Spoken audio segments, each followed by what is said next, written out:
Hey, what's up, buddy? Good evening. How are you, sir? I'm doing great. How are you? Yeah, not too bad. Cold, raining, typical Irish weather. Awesome. Yeah. How about you? More or less the same, except no rain, just cold. Whereabouts are you? I'm assuming you're in America. Yeah, I live in the middle part of it, pretty much.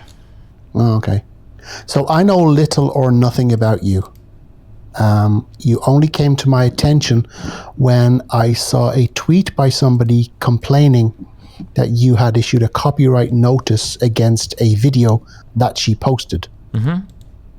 And the video clip, I think she had mirrored somewhere else. Oh, it's possible. Sure. But go ahead. I saw that video clip, and I was quite incensed. I tweeted out what I tweeted out, which is still there on my pinned tweet. Economics correspondent, Peter O'Hanlon. And Peter. I had many people who came at me, I think is the term. Mm-hmm. And they said, you have taken this clip out of context. You need to watch the full 2-hour debate. That's not really fair. I think you could have just watched like a minute of it, but okay. Well, no, I did. I certainly didn't want to be seen to be ill-informed. So I did watch the 2-hour debate, and it was 10 times worse than I thought it could have been. From my point of view? From a number of points of view that I'm sure we can discuss. But it was, I guess I want to be nothing if not courteous. You're the one who invited me to speak with you. Was there something that you had in particular you wanted to speak with me about, first of all? Oh, well, I don't really appreciate it when people take what I say out of context and then spread it around online to try to defame me. It's really irritating to me. Okay, that wasn't the intention to defame you. Well, it was the intention of the original poster, and then you hopped on that bandwagon, so you assumed responsibility for that when you retweeted the same video. So. Yes, I did. I took that video. I listened to the clip. I was, I won't say offended, but I think the correct word was I was incensed that somebody would say what you said, hold the view that you hold, or that you seem to hold, or that at the very least at the time you held, and then apparently look to silence somebody who was. So I'm not silencing anybody. I don't understand what you mean by that. The content is freely available on my YouTube and on my Twitch. People can link to it as much as they want. It's still there. Nothing is being silenced. So why would you then issue copyright? I don't know what the American terminology would be, but we would simply call it a copyright takedown. Sure. Because my video was being rehosted on another platform without my permission or authorization, and it was being rehosted in a way to intentionally reframe what I said to defame me. Okay, but I mean, do you think that it was you, that the intention was to defame you? Yeah, of course, absolutely, yeah. Okay, well then, perhaps, if it's okay with you, do you have any questions for me? I don't want this to be a one-way barrage or a one-way onslaught. No. I mean, I think I've already expressed my issue with the rehosting video stuff in order to misrepresent my opinion on something, yeah. Well, then, maybe if we establish, I guess, a few basics. Are you speaking to me in the belief that I am a troll? And that's your word, not mine. Oh, I'm not. I don't really know yet, I guess. Usually when I engage in these conversations, I'm not really concerned if the person is trolling or not. I'm more concerned with grappling with the actual argument. Yeah.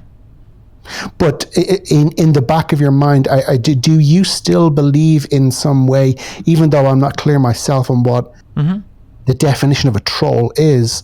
Yes, I have openly admitted that, yes, my Twitter account is used for satire, it's used for comedy, but anybody with a modicum of intelligence can tell when I'm being serious about an issue and when I'm just poking fun or posting silly memes or things Sure. of that nature. I guess it's hard to tell when your profile picture is literally a fat black woman doing the sassy thing, and then your name is Shaniqua O'Toole. Like, it's hard to tell what should be taken seriously, but...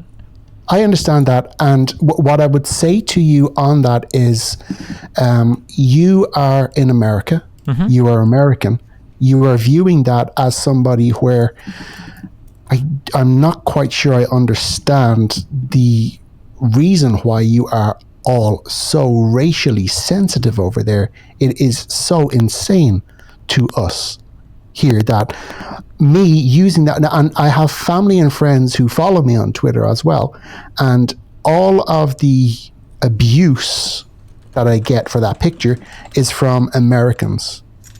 And I specifically state in my bio, inspired by the model in the picture.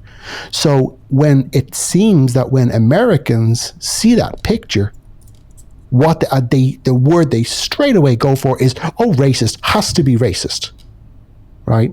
Sure. So why can I not be attracted to that person in the picture? I guess it's not about being attractive. It's just that when I look at it, it reminds me of like a, and this isn't necessarily you, but it reminds me of like a teenager trying to be edgy. Like, okay, well, I'm going to find a picture of like a fat black woman doing a sassy thing, and I'm going to give myself the last name O'Toole, like I'm a big tool, and then I'm going to pick a stereotypical black first name, Shaniqua. Like that's just what it comes off as. That could be like a legitimate Irish last name, and it's totally possible. You don't know O'Toole is an Irish last name.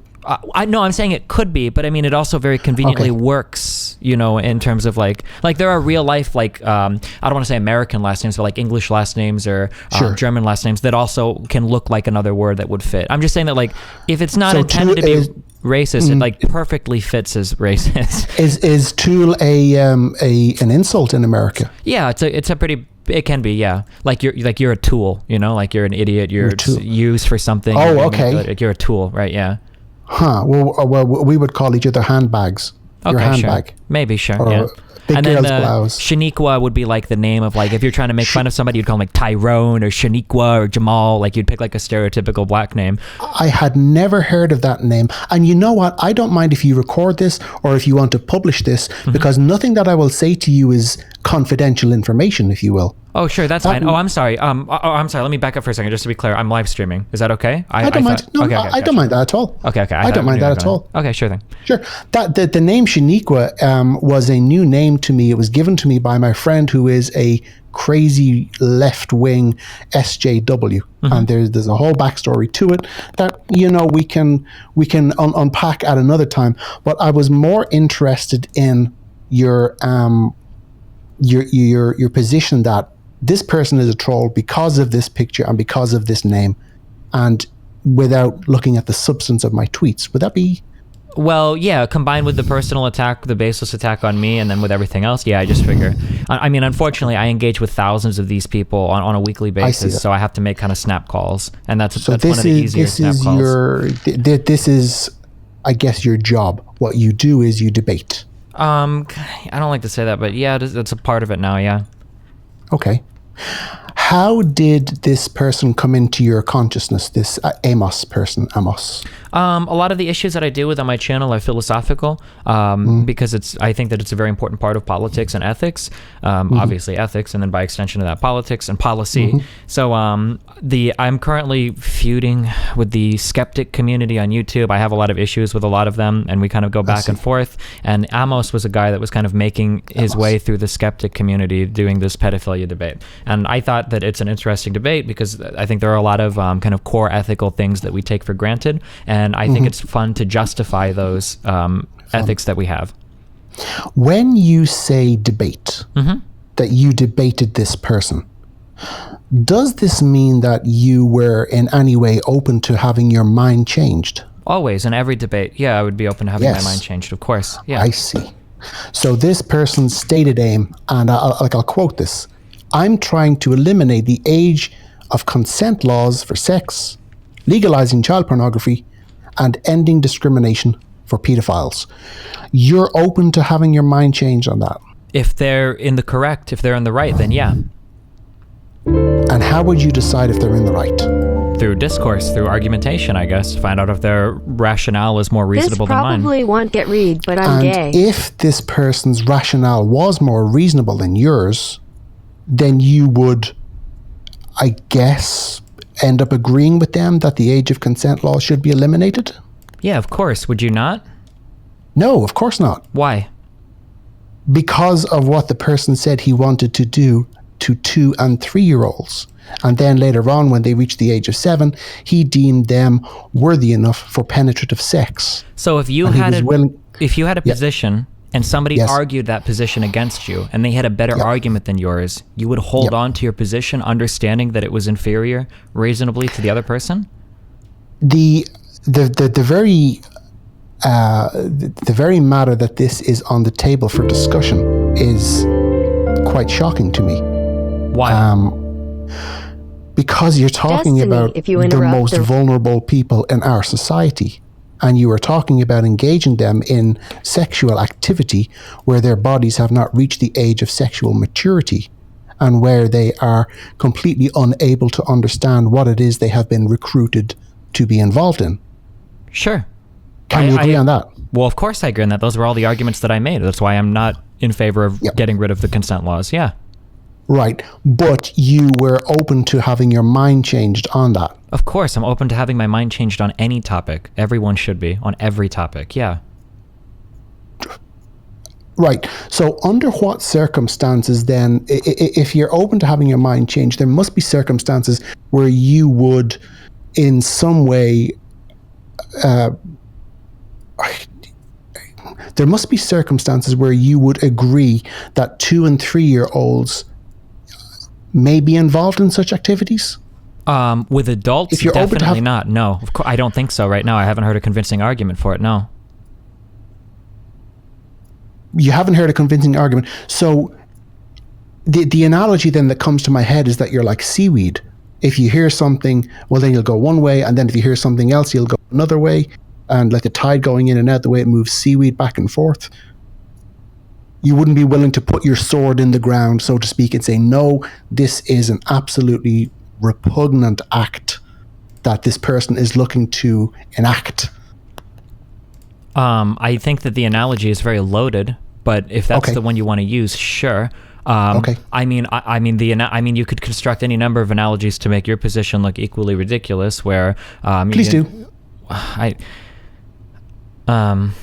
I'm not too sure how to communicate with you. This is a pretty important thing. So you're telling me that if you believe that 2 + 2 is 5, and you really believe that you would never be open to somebody changing your mind on that? Like, the consequences of 2 + 2 equaling 5 don't have the same ramifications for a 2- or 3-year-old being involved in something that can impact negatively on them for the rest of their lives. I understand that. That's all part of my argument. Okay.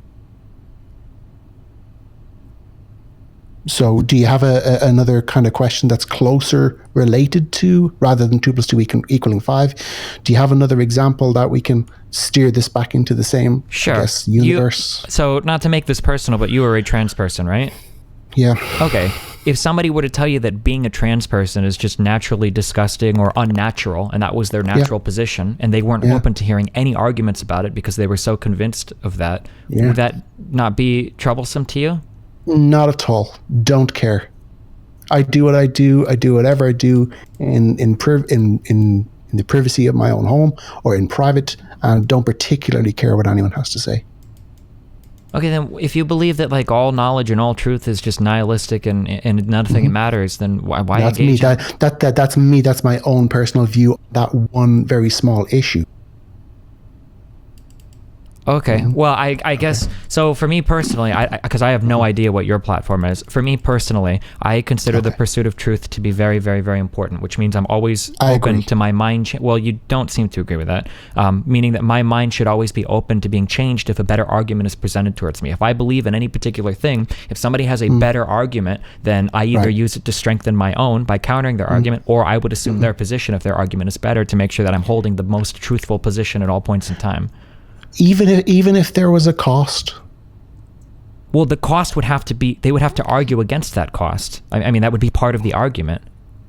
Like, it's you're making it sound like, let's say that I firmly believe that I don't want to put a gun to my head and kill myself, but I would argue that if somebody could make a convincing argument, then sure I would. You make it sound like somebody could just stroll along and say, well, you're dumb, and now I'll kill myself or something. Like, well, what if somebody made the argument that in 5 years my DNA mutates and destroys all of mankind? I guess, like, in that circumstance, I could kill myself, sure. I mean, just because you're open to hearing another argument doesn't mean that you're going to change with the wind, that like a piece of seaweed, you're going to blow to the other side. So would it be fair if we go to the very, very extremes? Okay. Just so I'm clear in my own mind, I'll go to the very extremes, and let's pretend, just for the sake of discussion, let's pretend that Hitler was still alive. Okay, having done what he did in the past, let's pretend he then decided, you know what I want to do? I want to gas another 6 million Jews. Okay. And he was then going around looking for people to hear him out. Okay. Would you be willing to hear him out and give him that opportunity? Sure, yeah. I would hear any argument. I don't think he would sway me, but yeah, I would always hear any argument, sure. So there is no, in opinion then, there is no topic that would be just too radioactive for you to say, well, yeah, let's hear him out. Absolutely. Yes, I think that everything should always be justified. Yeah. I think that a big problem we're having right now in the West is that we took for granted a lot of things that weren't justified. So yeah, I would engage in any topic, yeah. Right, so it's not, I'm not necessarily coming at this from and this is for any listener out there who may think that I was attempting to stifle free speech or shut down free speech. That wasn't the message behind my tweet. And I did get a lot of feedback from people saying, oh, well, you're just anti-free speech. And that's not the case. I'm concerned because I understand that there's a difference between free speech and between having the intellectual pride, if you like, to say there is no topic that we shouldn't discuss, and then having the wisdom to go, well, yes, we can discuss that, but is it wise to discuss that? You can see there's a difference between the two. Yes, of course, discuss whatever you like, but I would put it to you that this has not done you any favors, shall we say. I mean, I disagree, but okay. Okay. I would put it to you that you spent 90 minutes, there or thereabouts, discussing eliminating the age of consent laws for sex with somebody who wanted to achieve that aim. And if he had convinced you, as you said, your mind was open, if he had convinced you, then it wasn't your first debate, but there were 4,000 people listening in. Okay. So he may well have convinced other people in just that one stream. Do you think you would hold any accountability for that? I don't know. I don't think so. I think that I put up a more than adequate argument against what he was arguing for. And I think that going down that road, I mean, you could draw lines on the other side too and argue that of those 4,000 people listening, they might have heard an Amos video in the past and they were going to be in favor of his view until they listened to me. Or maybe somebody in my audience would hear something in the future of his, and because I never engaged with him, they decided to take up, his cause because they hadn't heard somebody put up a good argument. And even if there was one, would you not say that would be one too many? Well, how can I quantify it? What if there were 10 that were swayed otherwise? Well, they would be swayed to the good versus. Well, no, I'm saying what if there were 10 people that were listening to him in the future and had never heard a compelling argument against his, and then they were like, well, fuck it. I mean, I've never really heard a reason, to keep the age of consent laws, so I will jump over, but maybe because they listen to me. I'm sorry, I don't know how to address you. How would you like me to address you? You can call me Stephen. Stephen. Stephen, so let's pretend then that there were 100 people who said, you know what, I like Stephen's argument better, I'm going to side with him on this. Okay. And there was one who said, well, I like Amos, I like Amos better. My question to you is, would you not feel that you would have some degree of responsibility for that one person going over and siding with Amos I mean, I guess because it happened sure. it happened in your, I guess on your watch, if you want to put it like that. It happened Sure. on your I YouTube mean, channel. I guess to some extent, yeah. But then, do I get to assume responsibility for the people then that won't be swayed because they heard a better argument, or? Well, yeah, sure, you can take the credit for that. Okay. Well, then sure. I guess yeah. I mean, I'll understand that anytime you platform somebody, invariably there will be some, even if it's an incredibly small percentage of people that will be swayed over to that side. Sure, that's an inevitability I accept. Yeah. And so, therefore, it's inevitable that if we could tip the balance in the other direction, we could say that one person sided with you and 100 people sided with Amos. All we're doing is spitballing here. We're just saying this could have happened. It's possible. Yeah, sure. Possible. Okay. So we have to then, excuse me, we have to then go and say and question whether it was responsible for you to have this discussion in the first place. Okay. If that could have happened. And you just admitted it. So do you not feel that it maybe in hindsight, and this is, I'm not looking to score points with you. I'm looking to, we're having a discussion. Do you not feel in hindsight that it may have not been the most responsible thing to do? No, because I felt like I'd listened to his arguments in the past, and I felt like I had the background to discuss it responsibly with him, that I wasn't platforming somebody that I wasn't capable of having a good discussion with this on. And like I said, coming out of the conversation, this is a little hindsighty, but coming out of it, I feel like I put up a very convincing argument, and I feel like I've repeated to do it. I did it on another platform arguing against him. I feel like I put up a good, convincing argument for why adult-child sexual relationships are unethical. I don't think it was whether you put up a good argument or not. You could be the best orator in the world. That's not the point of, I may have misphrased my question. So I'll try again. Okay. My question was, let's pretend you're the best in the world. Mm-hmm. Do you not feel that it was irresponsible to have the conversation in the first place, given that the possibility existed he could have convinced people who were listening that he was right and that they could have ended up standing beside him advocating for elimination of consent laws? No. So No. Can I rephrase your argument in a syllogism, Yes. and then you tell me if this is... So you're essentially saying that some topics are so morally disgusting that they should not be discussed, and that Amos represented one of those topics that should never be discussed, and then therefore we shouldn't have had the conversation with Amos? Is that... Not necessarily should never be discussed. You have a potential audience of 77,000 people. I would say to you that what you did was you demonstrated an irresponsible use of that potential audience. Because yes, you can discuss whatever you like, but should you discuss it in public with 77,000 people potentially listening, or millions worldwide listening to something that is, I think even you said that you would not be in favor of it. When we both know that there are very, very gullible people out there. I guess my problem with this line of thinking then is that it makes it so that it's impossible to discuss any sufficiently abhorrent, I guess, moral philosophy in a public setting. You would argue that these should just never be discussed.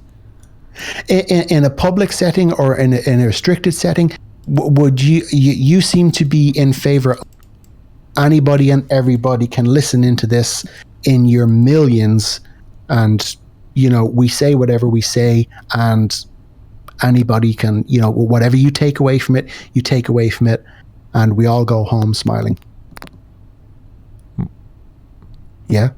I think so, yeah? You're saying that anybody should be able to listen to the conversation? This particular conversation, right, so this guy was saying to you, I want to have sex with children. I want to recruit 2- and 3-year-olds into sexual acts. And to be this was strict, I don't think he said he wanted to, but he was making the argument that it should be allowed. I think he stopped short of saying he wanted to, but yeah, I'm just being clear. But go ahead. Right, but okay, well, it affects me far less than it would affect you. But if we're being fair, he was advocating for it. Yeah, sure. For them to be involved in that, and that's completely okay, I guess, in America. What, pedophilia or advocating for pedophilia or child sex? Both. It's not like he was behind the door about what his desires were. Well, I think he made it clear that he personally didn't have pedophilic tendencies, but I don't think that's relevant to the argument. In America, no, we're not allowed to, I think the 18, I think, is like the age of majority, with a couple years wiggle room in some states, typically in the United States. So no, that's not allowed. So when he approached you then, and he said to you, what about child pornography? You said you cited a research paper that you read. Mm-hmm. Do you recall it? So I'm in a very oblique way. I'm approaching the pinned tweet that I have on my Twitter page. You spoke about a study, and you spoke about there may be pragmatic uses of child pornography. Of already produced child pornography, yeah? Right. And then almost instantly you said, I probably shouldn't say that. Yeah, because I knew people like you would clip it and try to use it to misframe my argument, yeah. Oh, okay. So that's an interesting appendage to your sentence. People like me. Mm-hmm. Define people like me. Tell me what people like me are. So I'm pretty sure that in listening to my conversation, you know, or you should know, that I'm not in favor of child pornography in any size, shape, or form, or it being produced or the harm of children. Yet you would clip something and then disingenuously reframe what I said and then claim that I'm defending child pornography. I guess so when I say people like you, I would say people that would intentionally clip what I would say, take it out of context, and then make it seem like I support something that you know that I don't support. Okay, so I probably shouldn't say that. You did say it. Do you believe it's true still, what you said? Yeah, everything I said, yeah, for sure. Which part? What do you mean? The part where you said that you believe that there are legitimate uses of child pornography in limited circumstances. So I heavily qualified that, saying that it would be contingent on what researchers believe. Yep. I don't think I personally am qualified to make that judgment. No. I don't work with any sort of rehab or therapy for pedophiles. Nope. No. Yeah, but if one of the researchers said that, yeah, this is a legitimate application for it, and by legitimate I mean it would reduce the overall harm to children, then yeah, sure. The study that you did you read that study, or did you skim it? It was basically an abstract. I want to say it was in Japan and it might have been Denmark. I don't remember. I'd have to go find the exact thing again, but I think it was 2010. So 7 years ago. Okay. From what I read, the study was discontinued 7 years ago. It was only one study. Okay. And the researchers discontinued it. And they discontinued it because they were able to identify very early on that it runs into so many problems. Yeah, of course. It sounded very difficult. I don't even know how you would begin to approach somebody that had child pornography made of them and then ask for consent to use it in a clinical setting. That seems like in and of itself, it would be open to ethics violations, because you could potentially invoke trauma or PTSD in somebody that had suffered that experience. Sure. I don't think I would. It certainly wouldn't be for me an ideal start to my day if I knew that somebody had access to the pictures and videos that were produced of me and all of the entire school I went to when I was a child. Okay. And we had that priest that came in on a daily basis, and he just ran amok in the school. I know you don't believe that, but it's something I spoke about before you had this discussion. Okay. With Amos. Okay. It's pickled through my Twitter feed. Okay. I've joked about it. I've laughed about it, because that's ultimately what got me through. It was comedy. Okay. I don't know why I wouldn't believe you on this, but okay. But you did. That's what you said. You said you didn't believe me. It didn't happen. Oh, initially. Oh, yeah, sure. Past. Sorry, yeah. Well, yeah, in combination with everything. But no, I'm talking to you now. I suppose I believe you. Sure, yeah. It's not really. I don't particularly care whether you do or don't believe me. Okay. But it is important that you understand that there are people who have this lived experience, and I'm certainly not approaching this with, an identity politician mindset. I'm not saying, well, speaking as a victim. That's not my bent. What I'm saying to you is, there are people out there who would find what you did to be a slap across the face. What? How? Because you took a pedophile, You had a discussion with him. So he wasn't a pedophile, but continue. Okay. Well, a pedophile advocate? enabler or a pedophile sympathizer Okay. or a pedophile politician, if you will. We can dress it up, but I'm not trying to address everything. I'm just trying to be clear with my language. I don't believe that he is a pedophile, or if he is, I haven't seen any evidence of it. So I'm just trying to be very clear. I'm not trying to strike you with like a semantic thing. I'm just trying to be very clear. But somebody that advocates for pedophilia, sure, I understand. Somebody that wants to reduce the consent laws for sex. Or eliminate them, yeah. Or eliminate them completely. Someone who wants to legalize child pornography and end discrimination for pedophiles. I would put it to you that they would want to do that for a very particular reason and not for just benevolent or altruistic reasons. Okay. It's possible, but I don't really care. I'm not concerned with that, but it's possible. Sure. No, but I'm not asking you to be concerned. I'm asking you to consider it. Yeah, it's possible. Sure. That secretly he might be a pedophile and he's advocating for this so that he can practice this in the future free of. Surely there would be. That's possible. Sure. Other more worthy causes worthy of his energy other than the most repugnant thing you could do to a child apart from killing them. Maybe, yeah, sure, but what about it? No, well, that buttresses what I just said. That I would put it to you that there are underlying motives in play here that for some reason I'm detecting you don't want to acknowledge.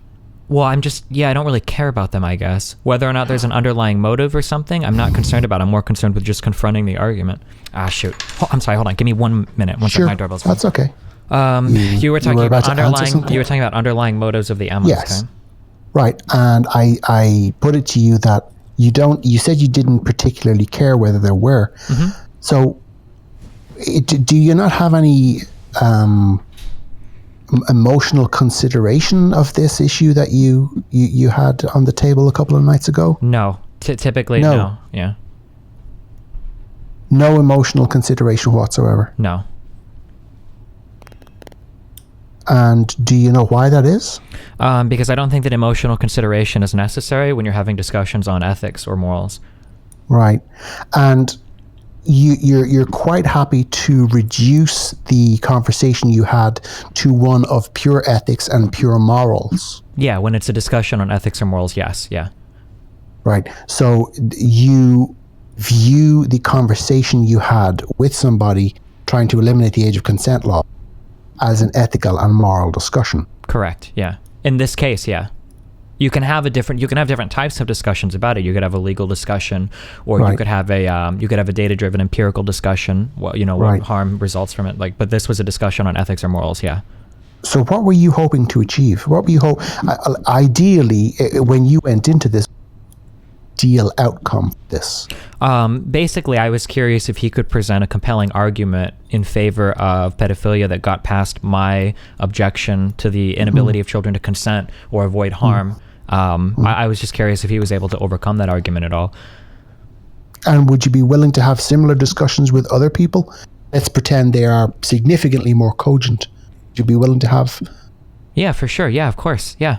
Because ultimately, if somebody is able to destroy one of my arguments, then it means I either need to strengthen my argument or take on their own if I can't find a way to do it. Yeah.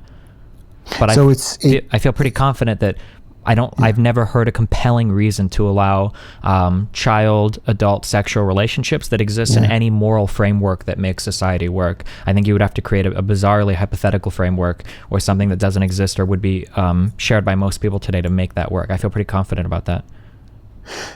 But as you said earlier on, you are having your mind changed on that. Yeah, I think that you should necessarily be open to having your mind changed on any topic or every topic. So it's probably fair to say that your mind is not completely made up on it. I don't think your mind can be completely made up on anything. I'm always open to new ideas. Yeah.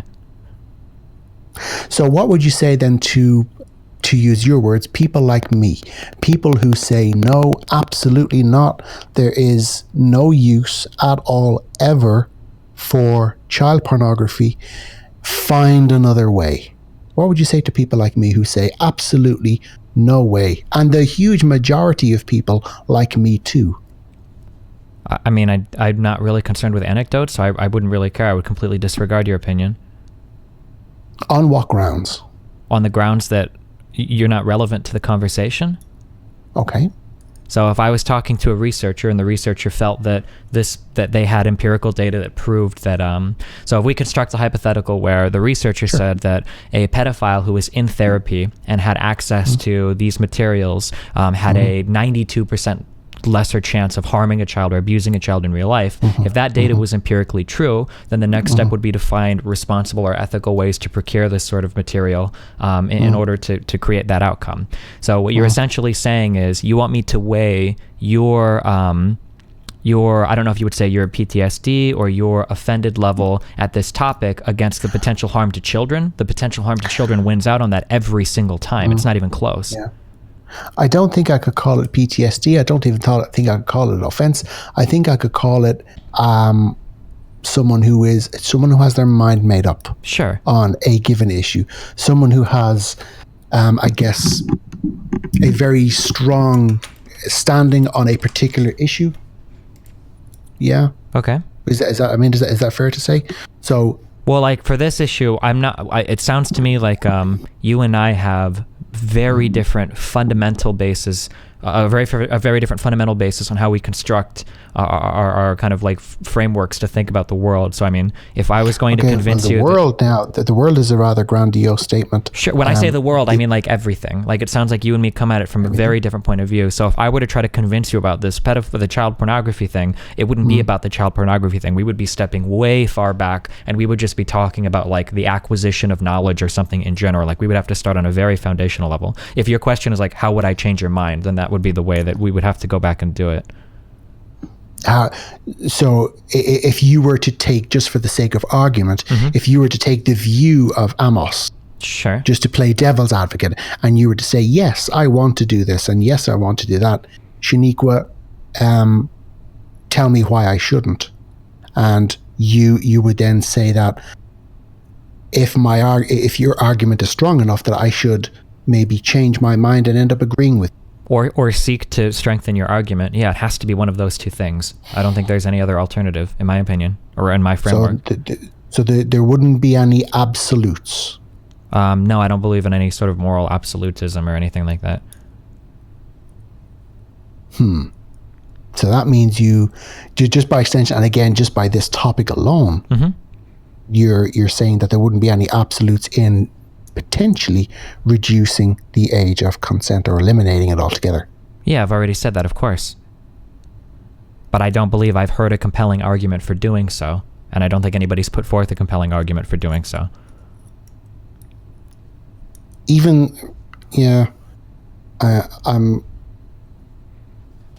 I'm slightly. I don't really know which direction to take this in, because you don't seem to have a. If you do, you're hiding it very well, but you don't seem to be displaying a scope of understanding for what it is you're actually talking about here. Can you elaborate on that? Sure. You are talking about eliminating the age of consent, and you're saying that you would be willing to have your mind changed on that. So that the net effect of that would be that children would be in some way coerced into doing things, sexual things. Sure. And you're okay with that? Well, I'm okay with having the discussion. I'm obviously not okay with having children abused. But it would be a consequence of the possibility of losing the discussion. Sure. Or I would strengthen my own argument, yeah. But I mean, I would have the same discussion on any number of topics, whether it's genocide or murder or eugenics or anything like that, sure. And again, this topic, because of what's at stake here, of irreparably damaging toddlers for life, that wouldn't weigh into your considerations at all? Of course it does. It weighs into the argument. It's a very big deal that abusing a child can lead to lifelong harm to that child, and the child isn't even cognizant of it when they're quote unquote making the decision to engage in that relationship. They're not really able to do that. Yeah. So that's all part of my argument. You wouldn't afford a degree of absolute to the protection of a young child. That this child is protected absolutely under any conditions We need to find another way. Well, No? I mean, kind of. Yeah, that's what my current moral framework would state. Yeah. I mean, I take that so far that I'm personally So there is an pro-life. absolute then. Well, So there is no, or there's not.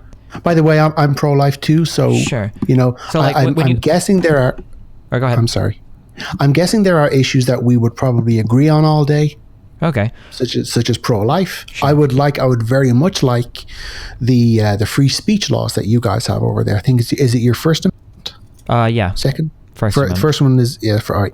We don't have that here. We have the opposite. We have blasphemy laws. Okay. So Yeah, that's pretty scary. right.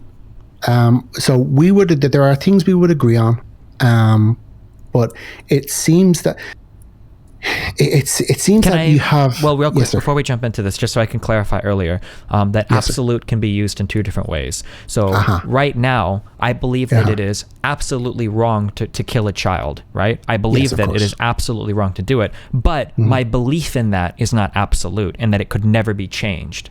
Does that make sense? So there's two different ways. So like under my current moral framework, I believe Yeah. that it is absolutely wrong to hurt an innocent person or to violate somebody's autonomy via rape, torture, murder, thievery, course, of whatever. course. But Right. I do not absolutely hold those beliefs. So those beliefs are unchangeable and unshakable. Would be my. So I'm sorry. That's what I was drawing the distinction between. They're both quote unquote absolute, but Yeah. one is different from the other. Yeah, sorry. So there are then, or there may exist. You're leaving yourself open to the possibility that may exist a circumstance where it would be okay to kill a child. Yes, if the argument was made, sure. If the argument was made to your satisfaction, where you said, what do you know? This guy's right. We need to kill this kid. Sure, yeah. And I believe I could bring you over to that point of view as well, possibly. Well, please do try if you want to. Okay, so let's... Because at the very least, you'll get to see where I have drawn my boundaries, Sure. which I won't overstep under any circumstances. Gotcha. Okay. And Sure, go ahead. Taking what you said earlier, I agree that Yes, sir. using extreme hypotheticals is good to test the boundaries. So I'll use an Absolutely, extreme yeah. hypothetical. Sure. Go ahead. So let's say that there are 10 billion people on the planet. Let's say 10 that billion. we have constructed a mechanism that measures atmospheric conditions perfectly. Yes. Let us say that we have 10 billion people on the planet and we are running at the absolute minimum amount of greenhouse gas that we can produce and all of that. Let's say that we found out that if we give birth to 1 million more people, it will destroy the planet. And let's say that, right? So let's say that in this circumstance, we have to make the decision on whether or not we should, let's say they're already born. We either have to terminate 1 million children to save humanity, right? Yeah. In that type of circumstance, and maybe you would say not the children, but you would have to kill 1 million people. You could argue there that, okay, well, some people must be killed in order to make it so all of mankind doesn't die, or would you argue that that's always a moral wrong? I am nowhere near capable of making that final decision. Sure, which is fine, and I understand that that's really hard. All I'm saying is that you can see that, and that's a very extreme example, but you can see where I can put forth an argument that would make you reconsider something that might be absolute. Instead of just instantly saying, no, that's totally not fair, you can say, well, okay, in an extreme scenario, I can understand that. I can give you one for... Sorry, go ahead. No, go ahead. I was going to say, I could give you an extreme one for pedophilia as well. Sure. Okay. So, not to get too personal, do you have children or anything, or do you have experience with children? Would you mind if I didn't answer that, because I don't want to give any identifiable information? Okay, I understand. I have a son. So one thing that I notice in children is that children, and this is, I think this is universal across all children. Children oftentimes look to an adult to find out how they should react to something. The easiest way to see a child do this is if a child falls and hurts themselves, instead of instantly being upset or crying, they usually look to the parent to see what their response is, to determine what their response is. So if a child falls and you gasp and you act very worried, the child is more likely to cry than if you just kind of laugh it off and keep going. Okay, so again, understanding that we are speaking in extreme hypotheticals here and that this does not reflect the current reality, okay, I'm being very careful to qualify this. Let's say that we did comprehensive investigations on child-adult sex relationships, and what we found was that 100% of the trauma incurred by child-adult sexual relationships was a result of society viewing these people as being damaged or something like that. But that if society didn't hold these views as something, that the relationships themselves would actually carry absolutely no harm to the child. Now, Now, re-clarifying that this is not our current world, and I totally understand that. In that hypothetical, it becomes possible to argue for these types of sexual relationships, right? No. Why not? No, of course not. So what you spoke about there was that there would be no lasting psychological effects. Or no physical damage. Basically, nothing of harm would happen. Yeah. Right, okay. And there's no age limit? Yeah, sure. In this extreme hypothetical, yeah. Right. So the child is effectively not human then? I guess in this hypothetical, sure. So it's not a human? Oh, sure. If not having a traumatic right. impact. So if your brain is unable to process what's going on, or if are we talking about somebody who would be in almost like an automaton, or? I guess if the research showed that a child would view that interaction like any other physical interaction, so not necessarily an automaton, but they just didn't see anything peculiar. And they don't. Well, certainly in the earlier years, neither did my classmates. Okay. Well, some were not so lucky. Sure. So your question was if the child felt that there was no harm, no long-term harm. So in that moment, are we talking in that moment? And the totality it was for the demonstrable. For it was demonstrable in the whole universe of this hypothetical that if you took two children and one was molested as a child and the other wasn't, that both of them would grow up identically, that the one would have no long-term harm, there was no short-term harm, that nothing was there was no problem with it or whatever. That in this world you could make a hypothetical argument in favor of these types of relationships, right? Yeah, I understand. Your question. And then my question would be that in this universe, could you make these hypothetical somebody like Amos's argument would be more palatable? Not for me, because I wouldn't exist in a place like that. But for everybody else, does what? Everybody else does, or everybody else must. I don't exist. Put it this way: some of what you're talking about still happens in very far remote regions in Africa and things like that, sure, where people are sexually boys, and they believe that it's a way that they become fertile. That certainly happens. It still goes on, and it's not like it doesn't go on. That just perpetuates down through the generations. Sure. Oh, I'm sorry, backing up. I'm not trying to get you to agree with pedophilia or anything, or any of that. All I'm trying to say is that I'm just trying to say that there exists the possibility that you could consider something, and this is why I wouldn't consider anything absolute. This is why I think it's dangerous to consider things absolute. To pull back on another level, I would further do that. The reason why I feel so strongly, we haven't discussed this, I feel strongly about this because what you're telling me right now about child pornography or pedophilia, you would argue, or there are people that would argue the same level of absolutism that they shouldn't be considered should have also been applied to homosexual relationships or interracial relationships, or even to like women's places in the workplace or the ability to vote, that people would argue that these things are not up for discussion, that these are absolute morals that should never be questioned. I the issues that you raised there are not. I'm sorry, your mic cut out. The issues that you raised there are not what? They're not any that I would have any strong. I'm sorry, your mic keeps cutting out at the very end of your sentence. I don't know if it's the. All right, hold on a second. That's okay. Let me stop this. Does that help? Maybe, yeah. I'll tell you if it cuts out again. Sorry, go ahead. All right, okay. The issues that you've raised there do not have the hugely detrimental end result that the sexual abuse of children has. Oh, I disagree. I would argue some of these could, like the segregation. Women. Well, we could argue the segregation of black people from white people. You could argue that could be even more damaging. I don't know. It's hard to compare what's more morally wrong, but like that's a massive issue. The segregation of black people, the separate but equal. Yeah, I would never say that that's not a large issue. I think that's a massive. No. Well, so you're in the realm of.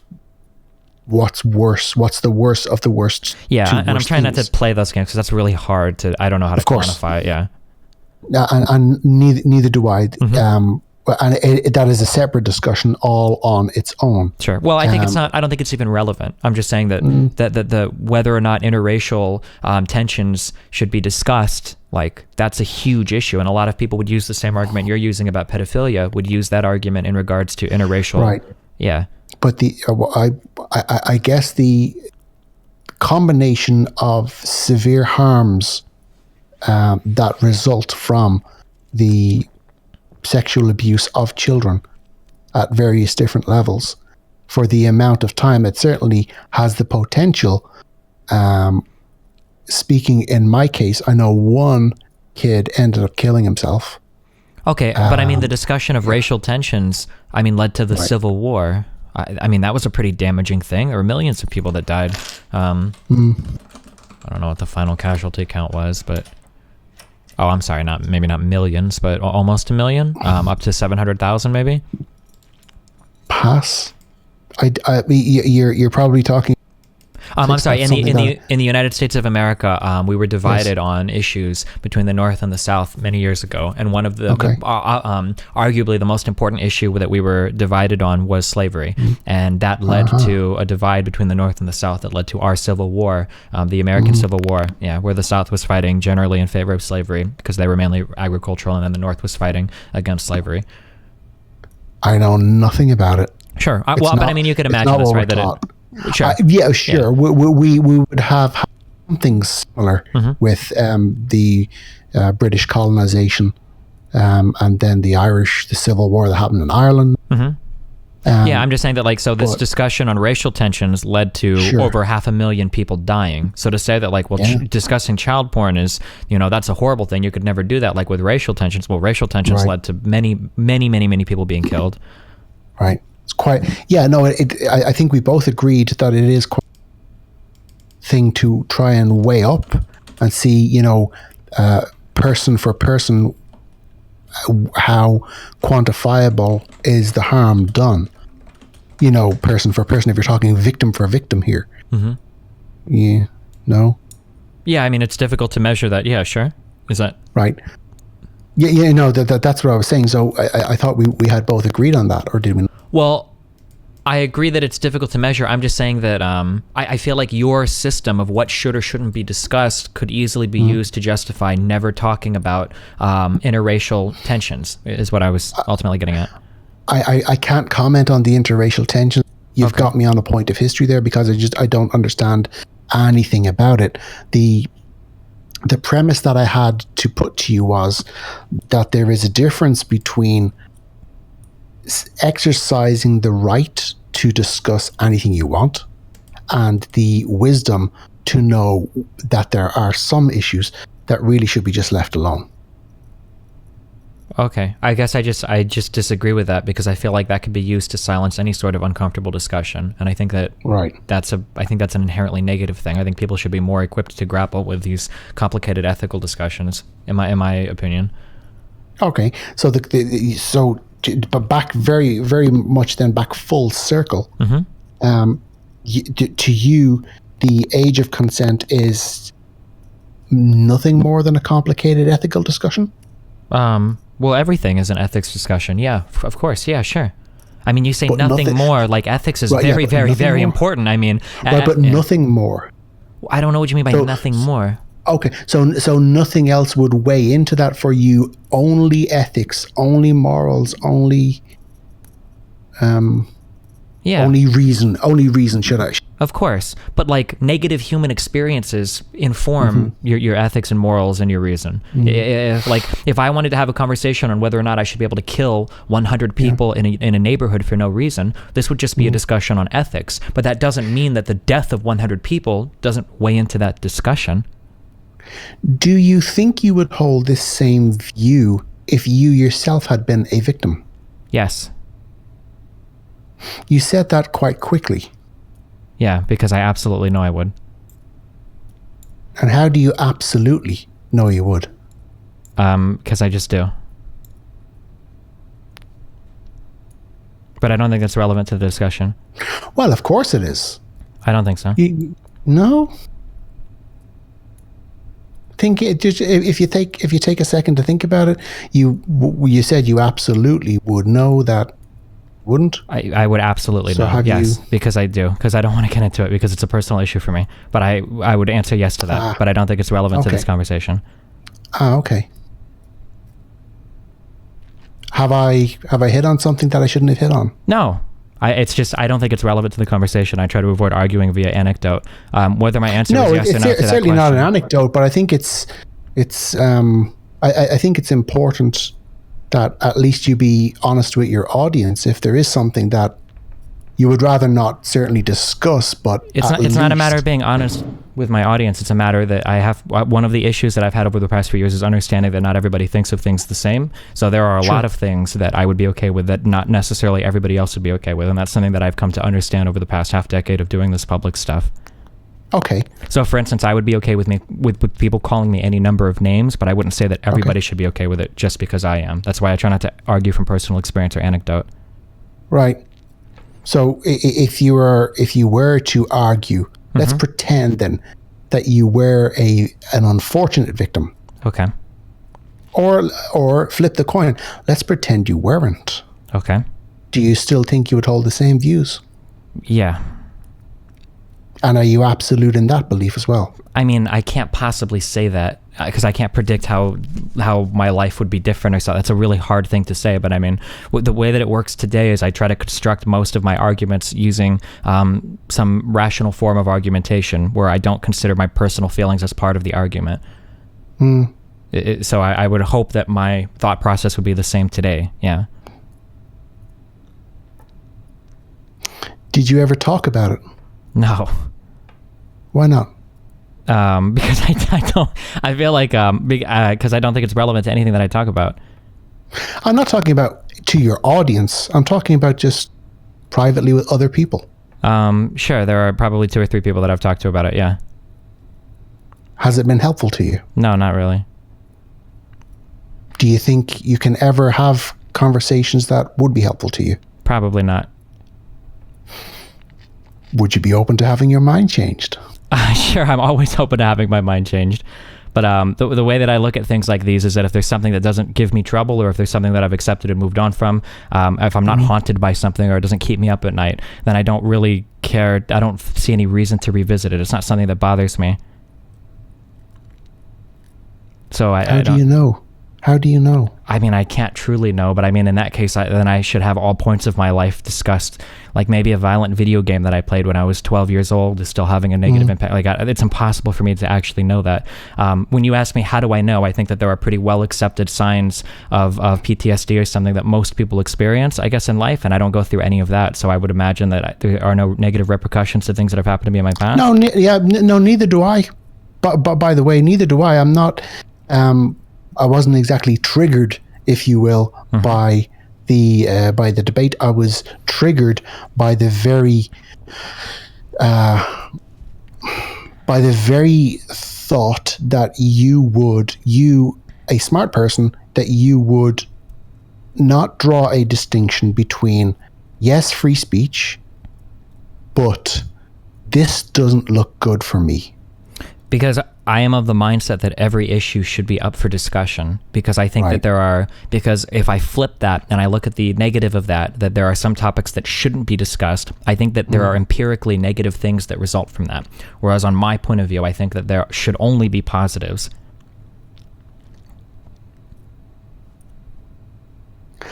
I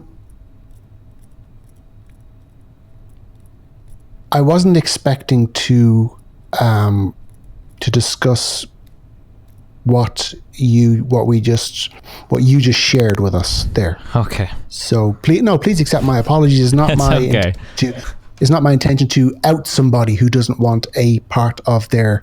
Sure, I don't like to talk about things like this because I don't think they should play into people's perceptions of my arguments. When you bring up certain things, people have a different view of you on whether you view something as more personal or what they should or shouldn't say to you. And I don't like to shape people's perceptions of me like that with certain past experiences. So that's why I don't bring stuff like this up. I don't think it's relevant to anything. Is the information that we kind of sort of have an idea, shall we say, is that information public knowledge about you? Absolutely not. No. And is there any risk that somebody would step forward and say, I want to disclose this Probably information? not. I can't imagine. No. Okay. I apologize if that aspect has made you uncomfortable. No, I'm never uncomfortable. It's fine.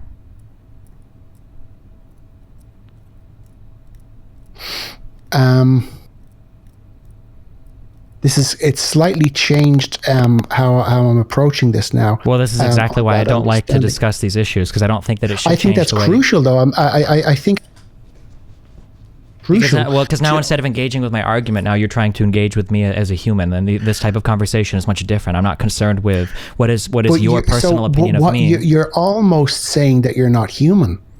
Yeah, I get that sometimes, but that's when I approach arguments. That's usually How can you say that you're not human? because if you fall back on your baser feelings, you can use that to justify a whole bunch of really bad stuff. That's why I try to avoid those types of appeals in all of my argumentation. So, for instance, if we go back to the interracial topics, there are people that feel incredibly justified about their hatred of other races because of personal experiences they've gone through. Yeah. So how could I possibly appeal to personal anything when I know that if I do that, I open the potential for somebody else to appeal to personal stories, which makes everything horrible, because you can extrapolate so many bad things from doing that.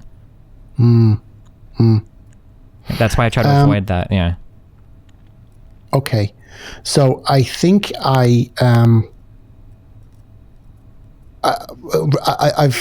inadvertently, I think, stumbled upon a very, very big jigsaw piece that fits squarely in the center of this. And it's kind of fallen together here for me. What do you think is falling together for you? For me, I think I understand certainly your willingness to have the discussion that you had and to entertain the person that you entertained for the amount of time that you entertained him for. Is it... I wonder aloud, is it maybe when you win these debates, is it vindication? No, absolutely not. No. You're laughing. Because this is something that I go through in my stream. I'm sorry. In some ways, maybe I am somewhat inhuman. For things that have happened to me in my past, I've accepted it and I've moved on. My current, this is irrelevant to this conversation, but my current worldview is that I'm comfortable with the person that I am today. I like the person I am today. I don't know if I would be the person I am today if I hadn't gone through everything that I'd went through. So I can't regret anything in the past. I'm thankful for the experiences that I've had and that I've survived up to this point without any severe trauma or damage. So the idea that I'm like, this is kind of exactly why I don't usually talk about this kind of stuff, is because or at least this particular issue is because I don't think that my arguments are shaded at all by this, and I don't think they need to be, and I'm not seeking any type of vindication or like winning against my abuser by having these conversations. That notion is, I don't think, relevant at all to this conversation. So are you saying then that secretly there is something that you don't want discussed? Well, I'm saying that, it's not a secret. I would say I don't want to... No, secretly. I'm not saying in secret. Are we saying that kind of... there is nothing that you would not discuss except maybe this? Yeah, sure, probably. I just wouldn't want to because I feel like it would shade too many of my arguments, yeah. Is it not then to use maybe... And this is... this feels horribly like point scoring then. Is it not a slippery slope then? Because we have found something that you don't want to discuss. Well, but this isn't a slippery slope. I've never said that every person should be open to talking about every part of their life. I just said that every ethical or moral assertion we make should be up for discussion or up for justification. Yeah. I think those are different things. I don't. You see, I think that if we were to hit on certain aspects of that, you would probably find that there would be certain aspects that you wouldn't want discussed. And what do you? No, of course not. What do you mean? It's like a snake eating its tail, really, I guess. No, well, can you think of an example? Not to put you on the spot, but I absolutely don't think so. But you see, but by saying that you don't want to put me on the spot, that then puts you on the spot, and that's something that I don't want to do because I feel that it would be unfair. It's nothing is unfair to me. I'm nothing that you say is going to upset me. I promise. Everything that I've decided to do for rational reasons. There is not like an emotional reason. Like I'm not going to break down. I'm not making fun of people that would, but that's just not the type of person I am. So you're not going to upset me by do anything you you say. think, okay, do you think then that your reluctance to accept your humanity, do you think that maybe what's happened to you in the past has shaped that reluctance? Yeah, for sure, it's possible. I know that I always kind of romanticized the concept as a teen growing up, but it's hard to say if I am the thing I am today because of biology or environment or a culmination of the two, or an amalgamation of the two, I guess. I don't know. It's impossible to say, I guess. Has it maybe stunted you in any way? In some ways, yeah, but in other ways, it's been an incredible asset. I've talked about this on stream before. For instance, it lets me deal with people that shower me with hatred online very well because it doesn't bother me in the ways that it does other people in my position. I see. Are you? I think I have learned a lot from this conversation with you, and I feel compelled to delete that tweet. Okay, but I don't want you to delete a tweet because you feel bad or some misguided sense of sympathy or but why? Because you feel like you've learned a personal tidbit about me. That's not my goal. That's not my appeal to people. Is always through logos, not through emotion or something like that. Like I don't want to say like, hey, could you delete this tweet because it makes me feel bad. That's right. But you see, that's.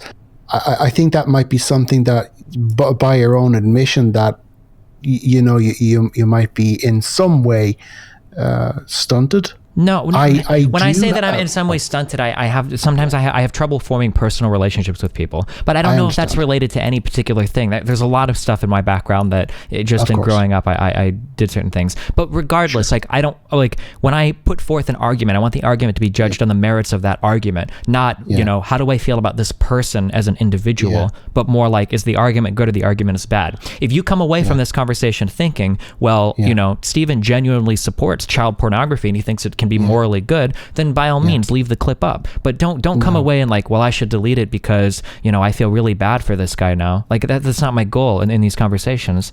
No, I know it's not your goal, but you must admit that I guess that's not fair.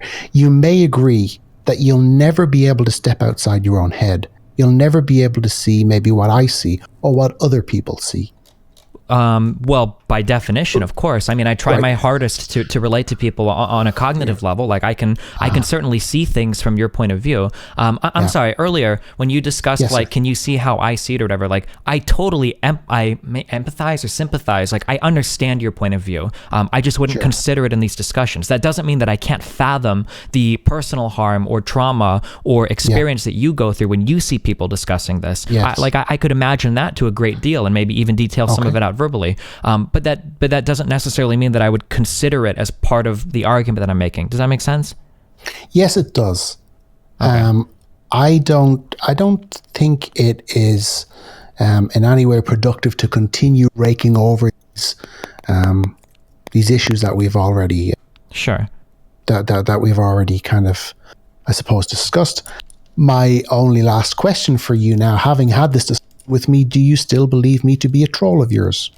It's impossible to say. I try not to make these judgment calls. I mean, I would hope probably not. Right, I didn't ask you to hope. I asked you, do you believe? What is your?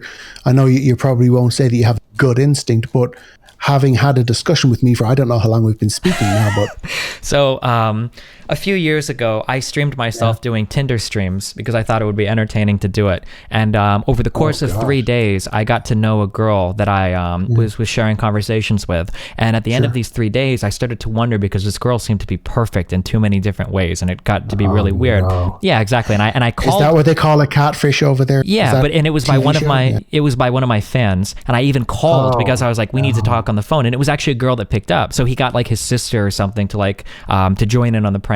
So when you ask me, when you say someone incredulously, we've been talking for an hour, how could you not believe I'm a troll? People have gone through very big, but to your credit, I don't think you're a troll. I'm not going to sit here and say I'm 100% positive because it's entirely possible that, but I mean, I don't personally. You're going to say you're absolute and everything. Yeah, sure. So you're not going to say I'm absolutely sure you're not a troll. Yeah. I mean, I personally, I don't think you are, but then I back up to saying I don't think it's relevant. I'm more interested in engaging with the arguments rather than the individual, if that makes sense. So.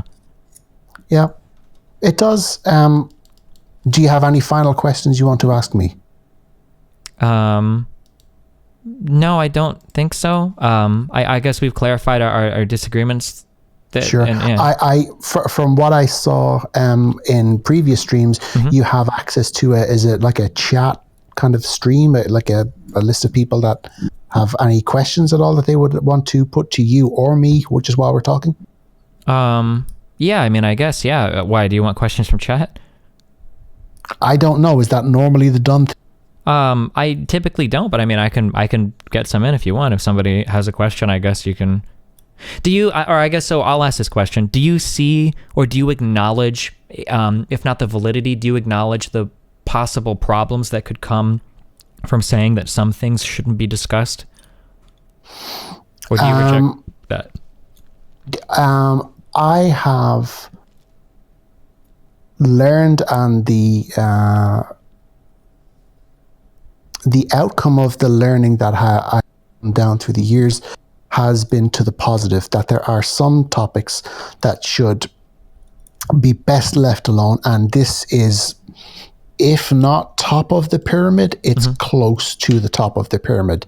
That question of, you know what, should we really have sex with children? It's a Dave Chappelle, I think it's like Dave Chappelle or one of those edgy comedians. They're like, well, what's wrong with having sex with children? And people laugh in disgust because, like, well, duh. You know, and it seems to me that there is an element to this which is maybe in your blind spot. And that element is not an element that you factor into your discussions.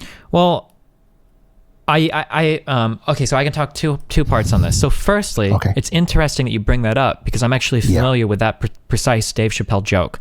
So I think the Chappelle joke has to do with when R. Kelly was peeing on girls, and the comment that he made that elicited the laughter from the audience was, "How old is 15 really?" I think that's what he said, and everybody laughed, like you said, because it's like disgusting. Well, like a 15-year-old and a 30-year-old or whatever can't fuck. Like obviously we're laughing because that's disgusting. But then Chappelle's next point is that, you know, people say that 15 is too young, but when a black kid is practicing wrestling moves on his friends and accidentally kills him, we want to take him and try him as an adult. So 15 is old enough to, right? And that invokes a interesting discussion on, well, how old is 15, right? Yeah. So I think it's interesting you bring that up because even in that comedic bit, it was supposed to make you stop and reflect for a moment and wonder, well, why is it that some kids at 15 are tried as adults in the penal system, but we've decided that all 15-year-olds are too dumb to consent to sexual relationships? Like, that's an interesting question, right?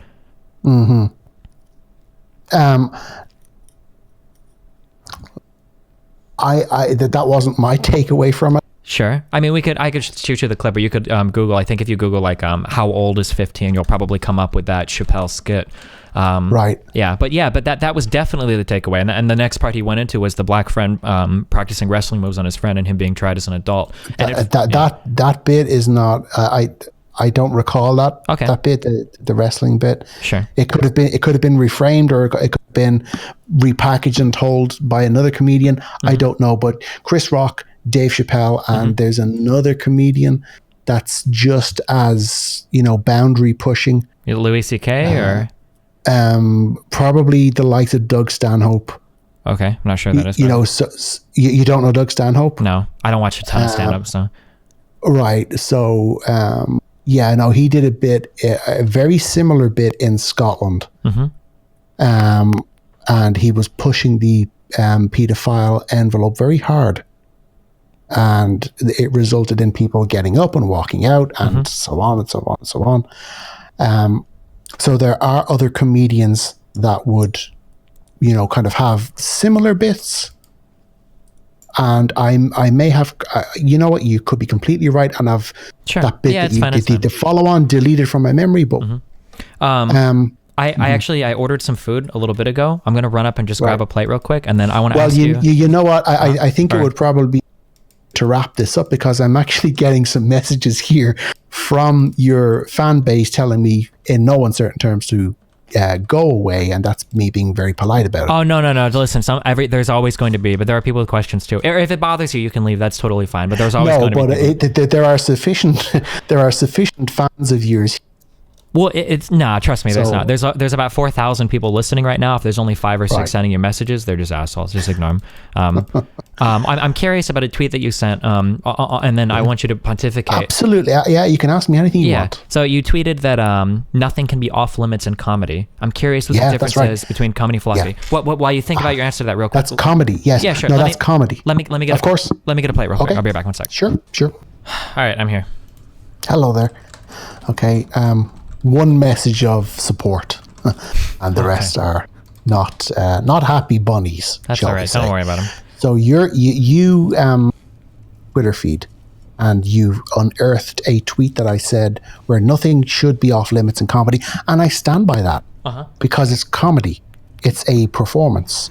It certainly was for me very therapeutic in helping me to overcome what I had to overcome, and I would champion that you have to get to a point where you can laugh.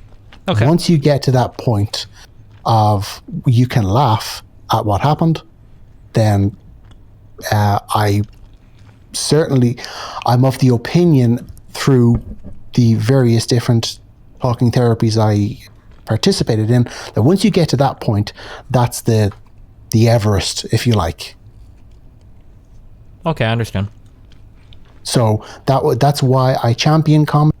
I champion anything. Anything goes. And if you don't like it, leave.